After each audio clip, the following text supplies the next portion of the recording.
Hello, I'm Auntie Janet. Now that you've brushed your teeth and are tucked in, would you like to hear a bedtime story? Okay. This is the tale of Peter Rabbit by Beatrix Potter. Once upon a time, there were 4 little rabbits, and their names were Flopsy, Mopsy, Cottontail, and Peter. They lived with their mother in a sandbank underneath the root of a very big fir tree. "Now, my dears," said old Mrs. Rabbit one morning, "you may go into the fields or down the lane, but don't go into Mr. McGregor's garden. Your father had an accident there. He was put in a pie by Mrs. McGregor. Ooh. Now run along and don't get into mischief. I am going out." Then old Mrs. Rabbit took a basket and her umbrella and went through the wood to the baker's. She bought a loaf of brown bread and 5 currant buns. Flopsy, Mopsy, and Cottontail, who were good little bunnies, went down the lane to gather blackberries. But Peter, who was very naughty, ran straight away to Mr. McGregor's garden and squeezed under the gate. First he ate some lettuces and some French beans, and then he ate some radishes. And then, feeling rather sick, he went to look for some parsley. But round the end of a cucumber frame, whom should he meet but Mr. McGregor. Mr. McGregor was on his hands and knees planting out young cabbages, but he jumped up and ran after Peter, waving a rake and calling out, "Stop, please!" Peter was most dreadfully frightened. He rushed all over the garden, for he had forgotten the way back to the gate. He lost one of his shoes among the cabbages, and the other shoe amongst the potatoes. After losing them, he ran on 4 legs and went faster, so that I think he might have got away altogether if he had not unfortunately run into a gooseberry net and got caught by the large buttons on his jacket. It was a blue jacket with brass buttons, quite new.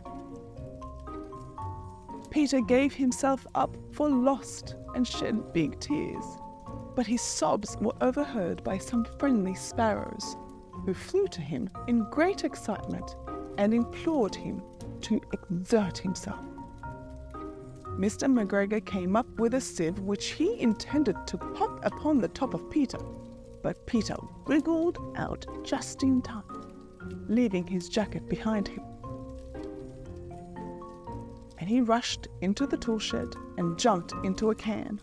It would have been a beautiful thing to hide in if it had not had so much water in it. Mr. McGregor was quite sure that Peter was somewhere in the tool shed, perhaps hidden underneath a flower pot. He began to turn them over carefully, looking under each. Presently, Peter sneezed. "Kerchoo!" Mr. McGregor was after him in no time, and he tried to put his foot upon Peter, who jumped out of a window, upsetting 3 plants. The window was too small for Mr. McGregor, and he was tired of running after Peter. He went back to his work. Peter sat down to rest. He was out of breath and trembling with fright, and he had not the least idea which way to go. Also, he was very damp with sitting in that can. After a time, he began to wander about, going lippity-lippity, not very fast, and looking all around. He found a door in a wall, but it was locked, and there was no room for a fat little rabbit to squeeze underneath. An old mouse was running in and out over the stone doorstep, carrying peas and beans to her family in the wood. Peter asked her the way to the gate, but she had such a large pea in her mouth that she could not answer. She only shook her head at him. Peter began to cry. Then he tried to find his way straight across the garden, but he became more and more puzzled. Presently, he came to a pond where Mr. McGregor filled his water cans. A white cat was staring at some goldfish. She said, "Psst." But now and then, the tip of her tail twitched as if it were alive. Peter thought it best to go away without speaking to her. He had heard about cats from his cousin Little Benjamin Bunny. He went back towards the toolshed, but suddenly, quite close to him, he heard the noise of a hoe. Scritch, scratch, scritch. Peter scuttered underneath the bushes, but presently, as nothing happened, he came out and climbed upon a wheelbarrow and peeped over. The first thing he saw was Mr. McGregor hoeing onions. His back was turned towards Peter, and beyond him was the gate. Peter got down very quietly off the wheelbarrow and started running as fast as he could go along a straight walk behind some blackcurrant bushes. Mr. McGregor caught sight of him at the corner, but Peter did not care. He slipped underneath the gate and was safe at last in the wood outside the garden. Mr. McGregor hung up the little jacket and the shoes for a scarecrow to frighten the blackbirds. Peter never stopped running or looked behind him till he got home to the big fir tree. He was so tired that he flopped down upon the nice soft sand on the floor of the rabbit hole and shut his eye. His mother was busy cooking and wondered what he had done with his clothes. It was the second little jacket and pair of shoes that Peter had lost in a fortnight. I am sorry to say that Peter was not very well during the evening.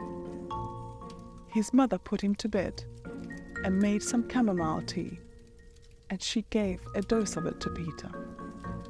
1 tablespoon to be taken at bedtime.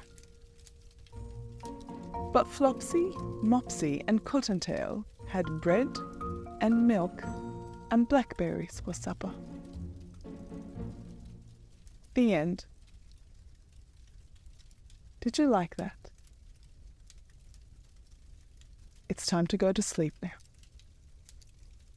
Say your prayers, and remember I love you very much, and Auntie Janet is always on your side. Good night, little one.